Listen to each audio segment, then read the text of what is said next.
जय माता दी दोस्तों। माता रानी आप पे अपनी कृपा बनाए रखे। पौष पूर्णिमा 2025 धार्मिक तिथियों में पूर्णिमा की तिथि बेहद ही शुभ मानी जाती है। इस दिन व्रत करने के साथ ही दान पुण्य और स्नान करने का विशेष महत्व होता है। ऐसे में साल 2025 की शुरुआत हो गई है और साल की पहली पूर्णिमा तिथि 13 जनवरी 2025 है, जो सोमवार के दिन मनाई जाएगी। इसे पौष पूर्णिमा भी कहा जाता है। ऐसे में इस दिन सत्यनारायण भगवान जी की कथा करने का विशेष महत्व है। साथ ही माँ लक्ष्मी और भगवान विष्णु की पूजा करने से जातकों के जीवन में दुख और कष्ट दूर हो जाते हैं।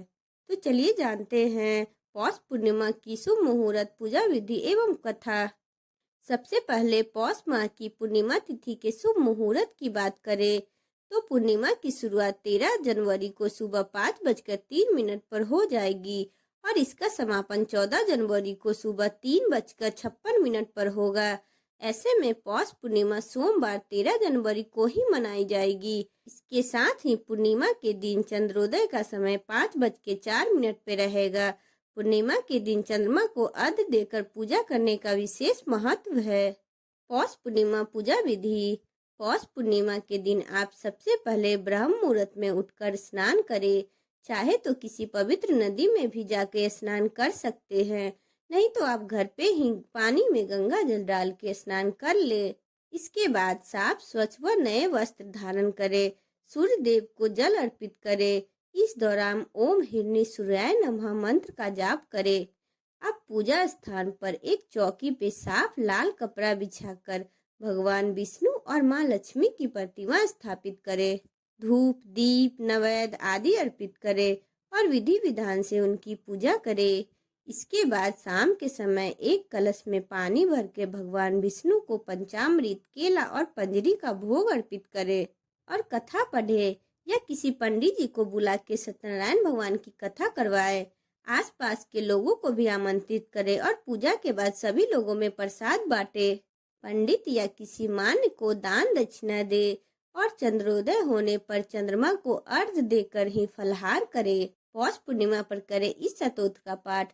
पौष पूर्णिमा के दिन लक्ष्मी जी के कनकधार स्तोत्र का पाठ करना बहुत ही शुभ माना जाता है। कहते हैं कि ऐसा करने से माँ लक्ष्मी प्रसन्न होती है और उनकी दया आपके घर और परिवार पे बनी रहती है। अब चलिए पौष पूर्णिमा की कथा। पौराणिक कथा के अनुसार काशीपुर नगर के एक गरीब ब्राह्मण रहा करता था, जो कि भिक्षा मांगकर अपने जीवन यापन करता था। एक बार भगवान विष्णु एक बूढ़े ब्राह्मण का रूप धारण करके स्वयं उस गरीब ब्राह्मण के पास गए और कहने लगे, हे प्रिय, श्री सत्यनारायण भगवान मनोवांछित फल देने वाले हैं और उनका व्रत व पूजन करने से मनुष्य के सभी दुख दूर हो जाते हैं।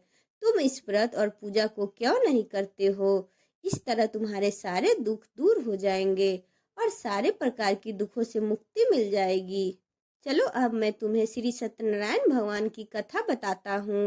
व्रत पूजा करने में मानव मात्र का समान अधिकार है, चाहे वह निर्धन, धनवान, राजा या व्यवसायी, ब्राह्मण हो या अन्य वर्ग के स्त्री या पुरुष, कोई भी हो, उनका व्रत व पूजन करोगे तो सब प्रकार के दुखों से मुक्ति मिल जाएगी। वहाँ बैठे लकहारे गरीब ब्राह्मण उल्का मुख गोपगणों ने यह व्रत रखा और सत्यनारायण भगवान की कथा को सुना।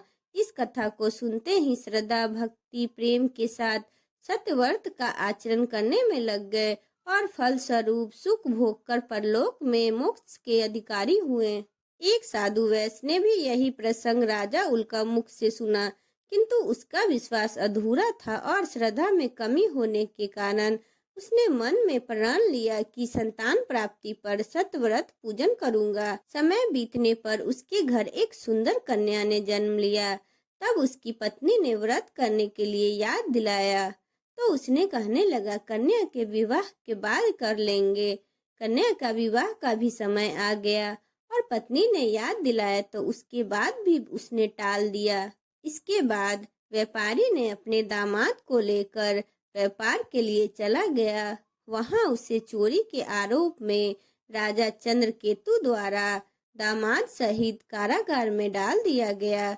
उसके अपने घर में भी चोरी हो गई पत्नी लीलावती और पुत्री कलावती भिक्षावृत्ति के लिए विवश हो गए। एक दिन कलावती ने किसी के घर ही सत्यनारायण पूजा हो रही थी तो उसने देखा और घर आकर माँ को प्रसाद दिया।